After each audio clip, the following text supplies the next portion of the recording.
মাঝে থেকেও নিজেকে মনে হবে বড্ড একা।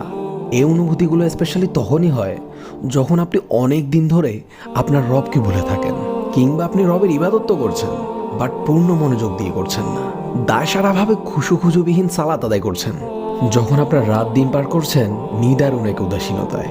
প্রকৃতপক্ষে আমাদের সবার হৃদয়ে একটি অপূর্ণতা, একটি শূন্যতা রয়েছে, যে শূন্যতা আল্লাহ ছাড়া দুনিয়ার অন্য কিছু দ্বারা পূর্ণ করা সম্ভব না। তাই নিজের এই অসহায়ত্বের করুণ মুহূর্তগুলোতে আল্লাহর কাছে নিজেকে পরিপূর্ণ সঁপে দিন। যেভাবে সম্ভব নীরবে, ফুঁপিয়ে অথবা হাউমাউ করে আল্লাহর দরবারে ইচ্ছে মতো কাঁদুন। আপনার রবের কাছে যে আপনার চোখের পানি অনেক মূল্যবান। আপনি তো তা জানেনই।